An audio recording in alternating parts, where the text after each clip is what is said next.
Hello दोस्तों, आज की जो हमारी क्लास है यह क्लास छत्तीसगढ़ टीईटी 2024 के एग्ज़ाम के लिए है और यहाँ पर हम बाल विकास एवं शिक्षा शास्त्र से संबंधित इम्पोर्टेंट प्रश्न देखेंगे और यह पार्ट 1 रहेगा और यह जो क्लास है पेपर 1 के लिए है। अब हम इस क्लास को शुरू करते हैं। हमारा पहला प्रश्न है, सीखने का प्रयत्न एवं त्रुटि सिद्धांत किसके द्वारा विकसित किया गया। हमें यहाँ पर बताना है सीखने का प्रयत्न एवं त्रुटि सिद्धांत किसके द्वारा विकसित किया गया। तो इस प्रश्न का करेक्ट आंसर होगा थॉर्नडाइक।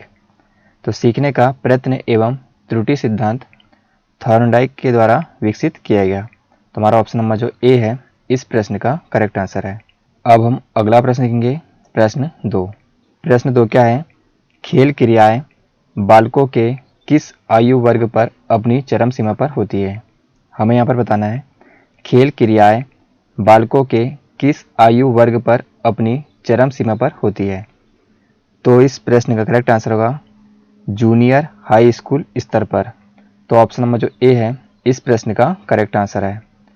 अब हम अगला प्रश्न देखेंगे, प्रश्न 3। प्रश्न 3 क्या है, बालकों की जैविक अवस्था का वर्णन करते समय वह घटक जिसे महत्व प्रदान करना आवश्यक नहीं है, तो वह क्या है, इस प्रश्न में हमें बताना है। तो इस प्रश्न का करेक्ट आंसर होगा शारीरिक शक्ति को। तो हमारा ऑप्शन नंबर जो डी है इस प्रश्न का करेक्ट आंसर है। अब हम अगला प्रश्न लेंगे, प्रश्न 4। प्रश्न 4 क्या है, मनोविज्ञान की दृष्टि से सीखने का अर्थ है। हमें यहाँ बताना है मनोविज्ञान की दृष्टि से सीखने का क्या अर्थ है। तो इस प्रश्न का करेक्ट आंसर होगा व्यवहार में वांछित परिवर्तन आना। मनोविज्ञान की दृष्टि से सीखने का अर्थ है व्यवहार में वांछित परिवर्तन आना। तो ऑप्शन नंबर जो डी है इस प्रश्न का करेक्ट आंसर है। अब हम अगला प्रश्न देखेंगे, प्रश्न 5। प्रश्न 5 क्या है, थॉर्नडाइक के प्रयत्न एवं त्रुटि सिद्धांत में निम्न में से किस पर विशेष बल नहीं दिए गए हैं। तो इस प्रश्न का करेक्ट आंसर होगा समझ पर। थॉर्नडाइक के प्रयत्न एवं त्रुटि सिद्धांत में निम्न में से किस पर विशेष बल नहीं दिए गए, तो समझ पर। तो ऑप्शन नंबर जो बी है इस प्रश्न का करेक्ट आंसर है। अब हम अगला प्रश्न देखेंगे, प्रश्न 6। प्रश्न 6 क्या है, निम्नलिखित में से किस क्षेत्र में आंतरिक रूप से शीघ्रतापूर्वक परिवर्तन नहीं किए जा सकते। हमारा प्रश्न है निम्नलिखित में से किस क्षेत्र में आंतरिक रूप से शीघ्रतापूर्वक परिवर्तन नहीं किए जा सकते हैं। तो इस प्रश्न का करेक्ट आंसर होगा प्रलोभनों का। तो ऑप्शन नंबर जो सी है इस प्रश्न का करेक्ट आंसर है। अब हम अगला प्रश्न देखेंगे, प्रश्न 7। प्रश्न 7 क्या है, निम्न में से क्या स्मृति की सर्वश्रेष्ठ प्रणाली है। हमें बताना है इनमें से क्या स्मृति की सर्वश्रेष्ठ प्रणाली है। तो इस प्रश्न का करेक्ट आंसर होगा पहचानना। तो ऑप्शन नंबर जो ए है इस प्रश्न का करेक्ट आंसर है। अब हम अगला प्रश्न देखेंगे, प्रश्न 8। प्रश्न 8 क्या है, बालकों में जन्म लेने वाले द्वंद्व उनके अंतः वैयक्तिक संबंधों पर भी प्रभाव डालते हैं। इन द्वंद्व में निहित है। तो इस प्रश्न का करेक्ट आंसर होगा स्नायु असंतुलन। तो ऑप्शन नंबर जो डी है इस प्रश्न का करेक्ट आंसर है। अब हम अगला प्रश्न देखेंगे, प्रश्न 9। प्रश्न 9 क्या है, शिक्षकों के संगठन के विषय में निम्न में से कौन सा तथ्य सत्य है। हमें यहाँ बताना है शिक्षकों के संगठन के विषय में इनमें से कौन सा तथ्य सत्य है।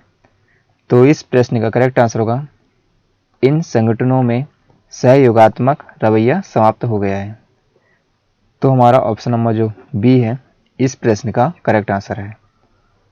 अब हम अगला प्रश्न देखेंगे, प्रश्न 10। प्रश्न 10 क्या है, अंतर्दृष्टि के सिद्धांत के अनुसार बालकों में अंतर्दृष्टि कैसे होती है। तो इस प्रश्न का करेक्ट आंसर होगा आकस्मिक। अंतर्दृष्टि के सिद्धांत के अनुसार बालकों में अंतर्दृष्टि आकस्मिक होती है। तो हमारा ऑप्शन नंबर जो सी है इस प्रश्न का करेक्ट आंसर है।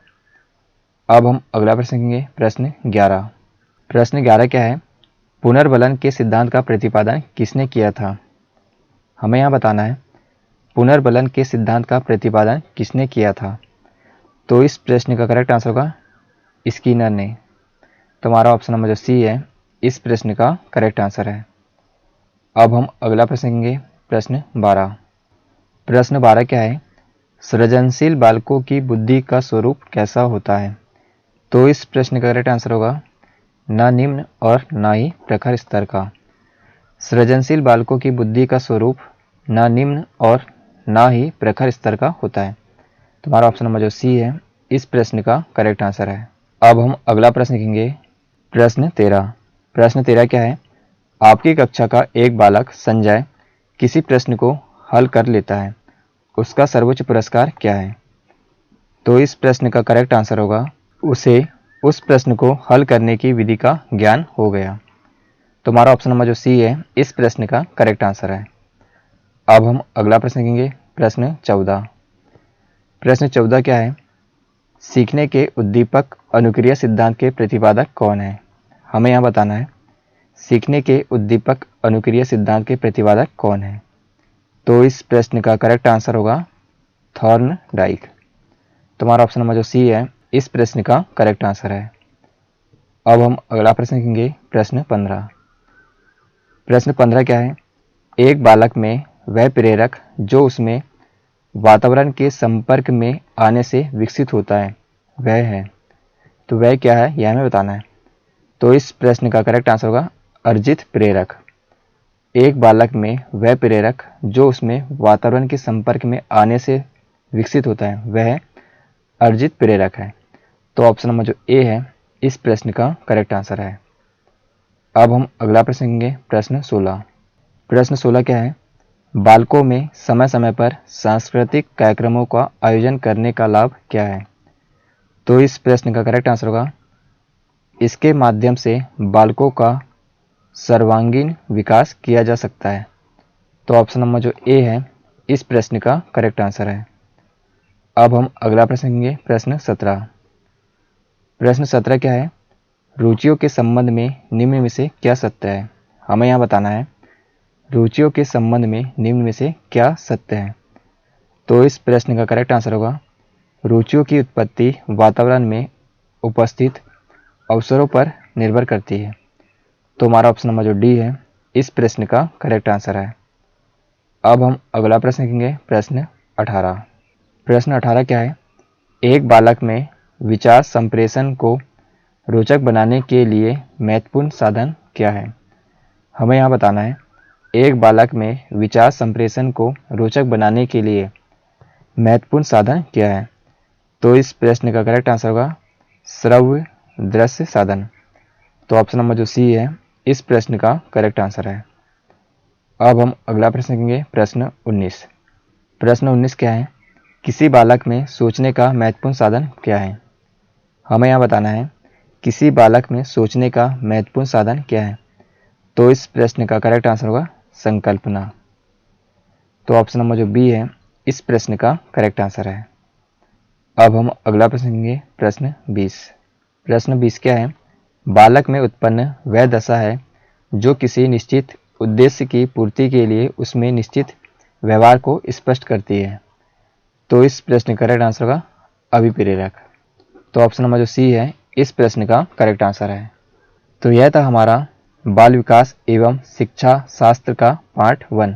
तो यहाँ पर हमने बाल विकास एवं शिक्षा शास्त्र से संबंधित इंपॉर्टेंट प्रश्न देखे। ये सभी प्रश्न छत्तीसगढ़ टीईटी 2024 के एग्जाम के लिए बहुत ही महत्वपूर्ण है। यदि यह क्लास आपको पसंद आए तो इस चैनल को सब्सक्राइब करें।